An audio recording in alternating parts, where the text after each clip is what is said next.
Ringkasan pelajaran hayat Kitab Kisah Para Rasul berita ke-11 dengan judul Perkembangbiakan di Yerusalem, Yudea dan Samaria melalui ministri sekelompok sekerja Petrus, bagian ke-6.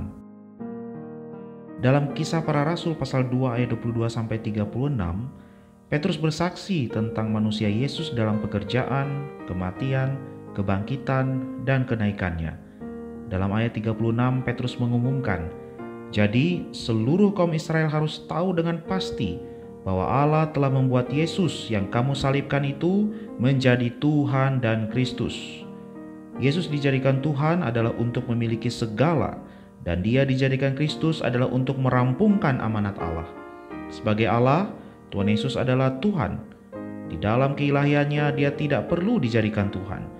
Namun sebagai manusia, Dia di dalam kenaikannya dijadikan Tuhan atas semua oleh Allah. Allah membuat Yesus menjadi Tuhan atas semua untuk memiliki segala sesuatu, termasuk kita. Pembicaraan Petrus tentang Kristus menghasilkan perkembangbiakan Kristus.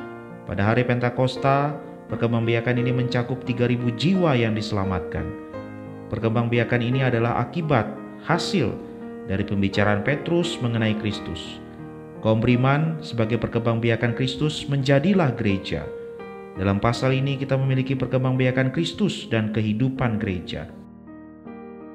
Kisah Para Rasul pasal 2 ayat 37-38 mengatakan, ketika mereka mendengar hal itu, hati mereka sangat tersayat. Lalu mereka bertanya kepada Petrus dan rasul-rasul yang lain, apa yang harus kami perbuat saudara-saudara? Jawab Petrus kepada mereka, bertobatlah dan hendaklah kamu masing-masing dibaptis dalam nama Yesus Kristus untuk pengampunan dosamu, maka kamu akan menerima karunia, yaitu Roh Kudus. Bertobat adalah mengalami perubahan pikiran dengan menyesali semua hal-hal masa lampau dan berpaling untuk masa yang akan datang. Di pihak negatif, bertobat di hadapan Allah bukan hanya bertobat dari dosa-dosa dan perbuatan-perbuatan yang salah, melainkan juga bertobat dari dunia dan perusakannya yang merebut serta merusak orang-orang yang Allah jadikan untuk dirinya sendiri, dan bertobat dari kehidupan yang meninggalkan Allah di masa lampau. Di pihak positif, bertobat adalah berpaling kepada Allah dalam segala aspek dan dalam segala hal bagi pencapaian tujuannya dalam menjadikan manusia. Petrus juga menyuruh orang-orang yang digerakkan oleh Roh itu supaya dibaptis dalam nama Yesus Kristus. Membaptis orang-orang adalah mencelup mereka, mengubur mereka dalam air yang melambangkan kematian.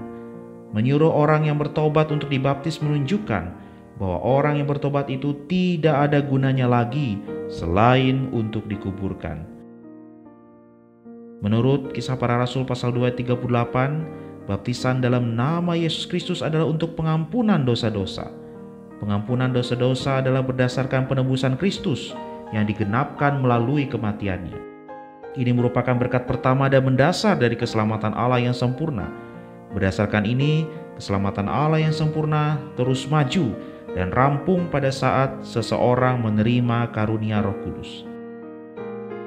Dalam pasal 2 ayat 38, Petrus menyuruh orang-orang untuk bertobat, dibaptis untuk pengampunan dosa-dosa, dan mereka akan menerima karunia Roh Kudus.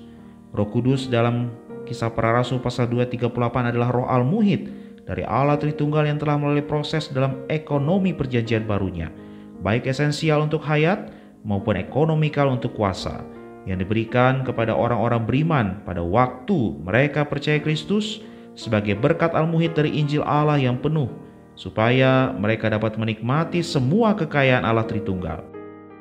Para rasul memberitakan dan menyuplaikan Kristus. Tetapi ketika para pendengarnya bertobat dan percaya kepadanya, orang-orang itu menerima Roh Allah Tritunggal yang ajaib. Ini menyiratkan bahwa Roh itu adalah diri Kristus sendiri yang telah bangkit dan naik ke surga.